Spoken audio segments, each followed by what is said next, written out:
आज unit second complete का नया वीडियो मैं लेकर के आया हूँ। इसमें complete second unit in 50 MCQs में कंप्लीट हो जाएगी। इसके अलावा आपको कुछ भी पढ़ने की आवश्यकता नहीं है। तो आज का पहला जो क्वेश्चन है वो स्क्रीन पर है, देखें और इसको करके भी देखें अच्छी तैयारी करने के लिए। सीखना लर्निंग व्यवहार में उत्तरोत्तर सामंजस्य की प्रक्रिया है, ये कथन किसका है? तो बताइए किसका है? तो BF स्किनर का है। स्किनर ने ही अधिगम को व्यवहार में उत्तरोत्तर सामंजस्य कहा है। नेक्स्ट क्वेश्चन है, नवीन ज्ञान और नवीन प्रतिक्रियाओं को प्राप्त करने की प्रक्रिया सीखने की प्रक्रिया है और यह परिभाषा किसने दी थी, ये आपको बताना है। तो किसने दी थी? वुडवर्थ ने दी थी। वुडवर्थ के अनुसार नवीन ज्ञान और प्रतिक्रियाओं का अर्जन ही क्या है? अधिगम है। नेक्स्ट क्वेश्चन है, अनुभव और प्रशिक्षण द्वारा व्यवहार में परिवर्तन लाना ही अधिगम है, यह कथन किसका है? तो बताइए किसका है? तो गेट्स व अन्य का है। गेट्स की यह सबसे प्रसिद्ध परिभाषा है, अनुभव और प्रशिक्षण द्वारा व्यवहार परिवर्तन। नेक्स्ट क्वेश्चन है, अधिगम की विशेषता नहीं है, ये आपको बताना है। तो कौन सी नहीं है? तो अधिगम केवल विद्यालय में होता है, तो जरूरी नहीं है। अधिगम औपचारिक अनौपचारिक दोनों तरह से कहीं भी हो सकता है भाई। नेक्स्ट है, परिपक्वता और अधिगम में मुख्य अंतर क्या है? तो क्या है? परिपक्वता स्वाभाविक प्रक्रिया है और अधिगम अर्जित है, ये आ जाएगा इसमें। तो परिपक्वता जैसे चलना, दाढ़ी आना सब तो होती हैं, जबकि अधिगम के लिए प्रयास करना पड़ता है। नेक्स्ट क्वेश्चन है, थॉर्नडाइक ने सीखने के कितने मुख्य नियम बताए? तो कितने बताए हैं? 3। थॉर्नडाइक के 3 मुख्य नियम है, तत्परता, अभ्यास और प्रभाव। नेक्स्ट क्वेश्चन है, थॉर्नडाइक का कौन सा नियम उपयोग और अनुपयोग के नियम में विभाजित है? तो कौन सा है?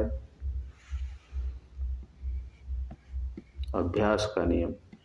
अभ्यास के नियम के 2 भाग हैं, उपयोग और अनुपयोग। नेक्स्ट क्वेश्चन है, थॉर्नडाइक के किस नियम को पुरस्कार और दंड का नियम भी कहा जाता है? तो किसको कहा जाता है? प्रभाव का नियम। प्रभाव का नियम ही बताता है कि सकारात्मक परिणाम पुरस्कार से सीखना दृढ़ होता है और नकारात्मक दंड से कमजोर। प्रयास एवं त्रुटि सिद्धांत के प्रतिपादक कौन है? तो ये आप बताइए कौन है? तो थॉर्नडाइक आ जाएगा। E.L. थॉर्नडाइक ने एनिमल इंटेलिजेंस पुस्तक में इसका प्रतिपादन किया। नेक्स्ट क्वेश्चन है, पावलाव के प्रयोग में भोजन क्या था भाई? बताइए सोच करके कमेंट बॉक्स में लिखिए इसका आंसर क्या है। तो इसमें यूसीएस। भोजन एक प्राकृतिक उद्दीपक है जो बिना सीखे लार लाता है। अगला प्रश्न है, शास्त्रीय अनुबंधन क्लासिकल कंडीशनिंग में यदि घंटी बजने के बाद भोजन न दिया जाए तो धीरे धीरे लार आना बंद हो जाता है, इसे क्या कहते हैं भाई? तो क्या कहेंगे? विलोपन हो जाएगा। जब घंटी के बाद भोजन नहीं मिलता है तो अनुक्रिया गायब हो जाती है और इसे क्या कहेंगे? विलोपन कहेंगे। तो आपने देखा होगा कि बच्चे को मम्मी पापा कहते हैं कि भाई तेरे को ये सामान ला करके देंगे, तो बार बार कह तो देते हैं उसको कोई सामान ला करके हम नहीं देते हैं तो बच्चा फिर क्या करता है, उदास हो जाता है, फिर आपके ऊपर विश्वास नहीं करता है। तो इसलिए बच्चे को सही सही बातें और अमल में लानी चाहिए। नेक्स्ट क्वेश्चन है, समय की पाबंदी किस अधिगम सिद्धांत से सबसे अच्छी तरह से सीखी जा सकती है? तो किससे सीखी जा सकती है? शास्त्रीय अनुबंधन से। पावलोव का सिद्धांत आदतों के निर्माण और समयबद्धता के लिए क्या है? उपयोगी है। नेक्स्ट क्वेश्चन है, क्रिया प्रसूत अनुबंधन ऑपरेंट कंडीशनिंग को अन्य किस नाम से जाना जाता है? तो वेरी वेरी इंपॉर्टेंट क्वेश्चन है। नैमित्तिक अनुबंधन है।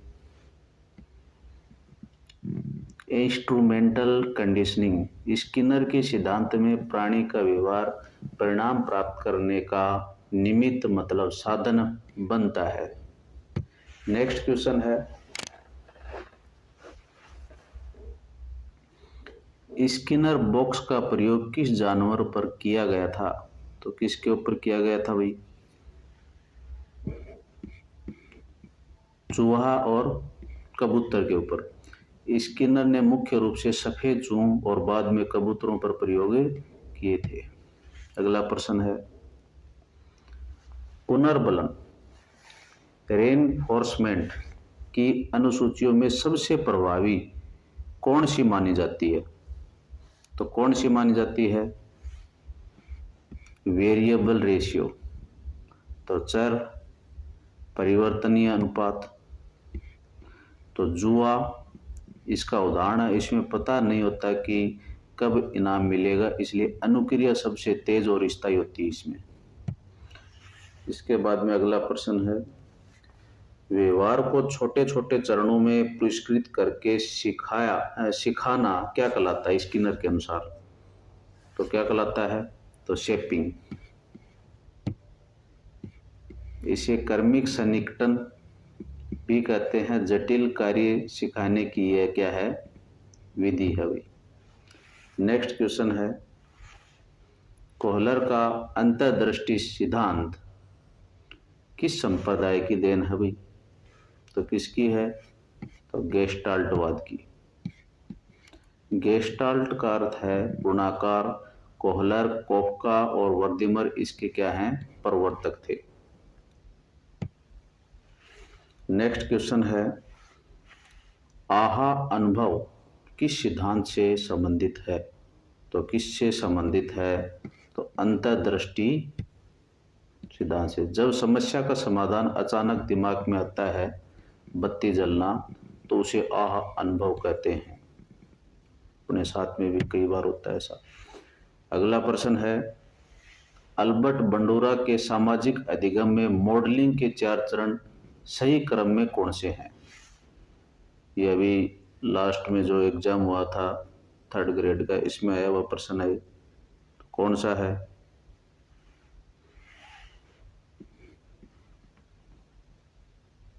अवधान, धारण, पुनरुत्पादन, अभिप्रेरणा। अवधान, फिर धारण करेंगे, फिर पुनः आपको उत्पादन करना, फिर अभिप्रेरणा, लास्ट में अभिप्रेरणा आपको याद रखनी है। नेक्स्ट क्वेश्चन है, बंडूरा का प्रसिद्ध प्रयोग किस खिलौने पर था? तो बोबो डॉल। बोबो डॉल। बंडूरा ने बच्चों को एक फिल्म दिखाई जिसमें एक व्यक्ति बोबो डॉल को मार रहा था। नेक्स्ट है, कुर्ट लेविस के क्षेत्र सिद्धांत में जीवन दायरा का क्या अर्थ है? बताइए भाई। जीवन दायरा, लाइफ स्पेस का मतलब क्या है? तो व्यक्ति और उसका मनोवैज्ञानिक वातावरण है वो इसके अंदर है। लाइफ स्पेस वह कुल मनोवैज्ञानिक दुनिया जिसमें व्यक्ति एक निश्चित समय में रहता है। अगला प्रश्न है 22 का, अधिगम सोपानिकी लर्निंग हियरर्ची किसने प्रतिपादित की? तो किसने प्रतिपादित की भाई? रॉबर्ट गैने ने प्रतिपादित की थी। गने ने द कंडीशन ऑफ लर्निंग पुस्तक में अधिगम के 8 प्रकारों का पिरामिड दिया। वेरी वेरी इंपॉर्टेंट, कई बार ये पूछे जाते हैं। नेक्स्ट है, गने के अनुसार सबसे निम्न स्तर का अधिगम कौन सा है? तो निम्न स्तर का कौन सा है? तो संकेत अधिगम है। ये पावलोव के अनुबंधन पर आधारित है और पिरामिड के आधार में भी है। नेक्स्ट क्वेश्चन है, साइकिल चलाने वाला व्यक्ति मोटरसाइकिल आसानी से सीख लेता है, ये किसका उदाहरण है? तो आराम से मतलब कोई चीज आप सीख रहे हो तो उसमें आसानी होती है, तो ये सकारात्मक सोच होती है। यदि आप मान के चलो आपको लिखना आ रहा है, आपसे कोई ट्रक चलाने के लिए बोल दे तो वो नकारात्मक में आ जाता है, देखा होगा आपने। जब पूर्व ज्ञान नए ज्ञान में मदद करता तो संतुलन बनाता, तो ये धनात्मक स्थानांतरण है। हिंदी भाषा का ज्ञान अंग्रेजी सीखने में न तो मदद करता है और न ही बाधा डालता है, ये क्या है? तो क्या है भाई? शून्य स्थानांतरण है, जब एक अधिगम का दूसरे पर कोई प्रभाव न पड़े। इसके बाद में अगला प्रश्न है, दाएं हाथ से लिखने का कौशल बाएं हाथ से लिखने में मदद या बाधा नहीं करता, लेकिन अभ्यास से बाएं हाथ में कुशलता आ जाती है। यह शरीर के एक भाग से दूसरे भाग में कौशल का जाना है, इसे कहते हैं। तो क्या कहते हैं? तो द्विपार्श्विक स्थानांतरण कहते हैं भाई। ठीक है, जब शरीर के एक अंग का प्रशिक्षण दूसरे अंग में स्थानांतरित होता है। अगला प्रश्न है, सीखने के वक्त लर्निंग कर्व में जब उन्नति पूरी तरह रुक जाती है तो उसे क्या कहते हैं भाई? तो क्या कहते हैं? उन्नति रुकेगी तो पठार आ जाएगा। तो पठार मतलब अधिगम का पठार। जब वक्र क्षैतिज हो जाता है तो कोई उन्नति नहीं दिखती है भाई। नेक्स्ट क्वेश्चन है 28 का, टोलमैन ने अपने सिद्धांत में किस शब्द का प्रयोग किया था? तो किसका किया था? तो संज्ञानात्मक मानचित्र का। टोलमैन के अनुसार चूहा बुलबुलिया का मानसिक नक्शा बना लेता है। नेक्स्ट क्वेश्चन है, जेरोम बुर्नर ने सीखने की कितनी अवस्थाएं बताई हैं? तो कितनी बताई हैं? तो 3 अवस्थाएं बताई हैं भाई। तो बुर्नर ने 3 मोड क्रियात्मक, प्रतिबिंबात्मक और संख्यात्मक बताए। ठीक है, अगला प्रश्न है, वाइगोत्स्की के अनुसार अधिगम का मुख्य आधार क्या है? तो क्या है? सामाजिक अंतःक्रिया। वाइगोत्स्की का सिद्धांत सामाजिक सांस्कृतिक सिद्धांत कहलाता है। नेक्स्ट है, ZPD zone of proximal development या समीप्त विकास का क्षेत्र की अवधारणा किसने दी? तो ये आपको बतानी है। तो ये वाइगोत्स्की है। नाम देखो कितना विचित्र सा नजर आता है, तो थोड़े से मतलब इनको ढंग से पढ़ना। ZPD वह क्षेत्र है जो बच्चा खुद कर सकता है और जो वह मदद से कर सकता है, उसके बीच का क्या होता है? अंतर होता है। नेक्स्ट क्वेश्चन है, इसके फोल्डिंग का अर्थ क्या है? इसके फोल्डिंग का अर्थ क्या है? शुरुआती अस्थायी सहयोग, बड़ों द्वारा दी जाने वाली वह मदद जिसे सीखने के साथ साथ हटा लिया जाता है। देखा होगा आपने, छोटे बच्चे को जैसे अंगुली पकड़ के चलाया जाता है, फिर वो अंगुली हटा ली जाती है, फिर थोड़ी देर तक वो चलता है और गिर जाता है। देखा होगा आपने। नेक्स्ट क्वेश्चन है, निर्मितिवाद में शिक्षक की भूमिका क्या होती है भाई? क्या होती है? तो सुविधादाता। किसकी होती है? सुविधादाता की। शिक्षक ज्ञान ठूसता नहीं है बल्कि ज्ञान निर्माण में मदद करता है। NCF 2005 भी यही कहता है भाई। अगला प्रश्न है 34 का, डेविड आशुबेल ने किस प्रकार के सीखने पर बल दिया भाई? तो अर्थपूर्ण अधिगम के ऊपर। जब नई जानकारी को पूर्व ज्ञान से जोड़कर समझा जाता है। ठीक है, अगला प्रश्न है, अधिगम का कौन सा सिद्धांत मस्तिष्क की संरचना और कंप्यूटर की कार्यप्रणाली की तुलना करता है? तो कौन करता है भाई? तो ये करता है सूचना प्रक्रियाकरण। यह मॉडल दिमाग को कंप्यूटर जैसा मानता है। इनपुट जैसे ही आप कुछ डालोगे तो वो प्रोसेस होगा, फिर बाहर दिखेगा आपको आउटपुट के रूप में। नेक्स्ट क्वेश्चन है, अधिगम के लिए अभिप्रेरणा सर्वोच्च राजमार्ग है, ये कथन किसका है भाई? तो किसका है ये? स्किनर भाई साहब का है। स्किनर ने अभिप्रेरणा के महत्व को दर्शाते हुए ये प्रसिद्ध कथन दिया। नेक्स्ट क्वेश्चन है, मूल प्रवृत्ति का सिद्धांत किसने दिया? तो मूल प्रवृत्ति जहां पर भी आ जाए, मैं से मूल, मैं से मैकडूगल, याद रख लेना। इन्होंने 14 मूल प्रवृत्तियां और उनसे जुड़े 14 संवेग बताए थे भाई। नेक्स्ट क्वेश्चन है, मैस्लो के पदानुक्रम में सबसे उच्च आवश्यकता कौन सी है? तो कौन सी है? ये देखो, योजक चिन्ह जिस ऑप्शन में आ जाए तो समझ लेना वो आंसर है आत्म सिद्धि। ठीक है, अपनी क्षमताओं को पूर्ण रूप से पहचानने की आवश्यकता सबसे ऊपर है।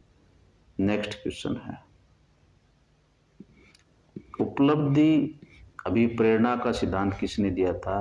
तो मैकलीलैंड नाम का कोई वैज्ञानिक था, उसने दिया था। इन्होंने और एंटिकिसन ने उपलब्धि अभिप्रेरणा पर काम किया था। अगला प्रश्न है, सीखने में पुरस्कार का प्रभाव किस नियम पर आधारित है? तो किस पर है? प्रभाव का नियम। थार्नडाइक का प्रभाव का नियम ही पुरस्कार और दंड की व्याख्या करता है। नेक्स्ट क्वेश्चन है, कौन सा वक्र नतोदर वक्र कहलाता है भाई? तो कौन सा कहलाता बताओ? तो जिसमें शुरू में गति धीमी और बाद में क्या होती है? तेज होती है। इसे धनात्मक त्वरण वक्र भी कहते हैं भाई। नेक्स्ट क्वेश्चन है, गुथरी का समीपता का सिद्धांत क्या कहलाता है भाई? क्या कहलाता है भाई? ये लो, सीखना एक ही प्रयास में हो जाता है। ठीक है, गुथरी मानते थे कि उद्दीपक और अनुक्रिया के साथ आने से सीखना तुरंत होता है, बार बार अभ्यास से नहीं। नेक्स्ट क्वेश्चन है, चिन्ह गेस्टाल्ट सिद्धांत किसका है? तो किसका है भाई? टॉलमैन साहब का है। एडवर्ड टॉलमैन ने व्यवहारवाद और गेस्टाल्टवाद को क्या है? मिलाया था। नेक्स्ट क्वेश्चन है, क्लार्क हल ने सीखने में सबसे महत्वपूर्ण किसे माना है? तो आवश्यकता की कमी। आवश्यकता की कमी है, जब आपको नीड होगी तो आप कुछ करोगे, लेकिन जब आवश्यकता ही नहीं होगी तो आप क्या करोगे? तो क्लार्क हल ने सीखने में सबसे महत्वपूर्ण किसे माना? आवश्यकता की कमी का होना। हल के अनुसार सीखना तब होता है जब कोई व्यवहार किसी आवश्यकता को कम करता है, जैसे भूख। नेक्स्ट क्वेश्चन, अधिगम का अनुभवजन्य सिद्धांत किसने दिया था? तो किसने दिया था? तो कार्ल रोजर्स ने दिया था। ठीक है, मानवतावादी रोजर्स ने कहा कि स्वयं के अनुभव से सीखा गया ज्ञान ही क्या होता है? स्थायी होता है। यह नहीं कि किसी के दूसरे के नोट्स पढ़ लिए और ज्ञान अर्जित कर लिया, नहीं, खुद से नोट्स बनाओ और फिर उनको दिमाग में बिठाओ। नेक्स्ट क्वेश्चन, शिक्षण मशीनों और अभिकर्मित अनुदेशन का विकास किस सिद्धांत पर आधारित है? तो किस पर आधारित है? क्रिया प्रसूत अनुबंधन। स्किनर के सिद्धांत ने ही शैक्षिक तकनीक और मशीनों को जन्म दिया। नेक्स्ट क्वेश्चन, ब्लूम टैक्सोनॉमी में संज्ञानात्मक पक्ष का सर्वोच्च स्तर संशोधित 2001 क्या है? तो क्या है? सर्जन या निर्माण। ठीक है, एंडरसन के संशोधन के अनुसार क्रेट अब सबसे ऊपर है। नेक्स्ट क्वेश्चन, सीखने में पठार आने का मुख्य कारण नहीं है। तो नहीं को ध्यान से पढ़ना भाई। तो नहीं का मतलब है उचित प्रेरणा। अगर प्रेरणा उचित होगी तो पठार नहीं आएगा बल्कि उन्नति होगी भाई। नेक्स्ट क्वेश्चन, कौन सा कारक अधिगम को प्रभावित करता, सोच के बताओ भाई। तो ये सारे के सारे हो जाएंगे, परिपक्वता भी हो जाएगी, सीखने की इच्छा भी हो जाएगी, शिक्षार्थी का शारीरिक स्वास्थ्य भी हो जाएगा। ठीक है। नेक्स्ट और लास्ट क्वेश्चन आज के वीडियो का, व्यवहारवाद के जनक कौन माने जाते हैं? तो बताओ किसको मानते हैं? व्यवहारवाद जहां पर भी आ जाए तो वाटसन कनेक्ट कर लेना। वाटसन ने 1913 में व्यवहारवाद की नींव रखी। उन्होंने कहा था मुझे 1 दर्जन 100 शिशु दे दो। ठीक है। तो इसके साथ में वीडियो समाप्त होता है। अगले वीडियो मिलेंगे।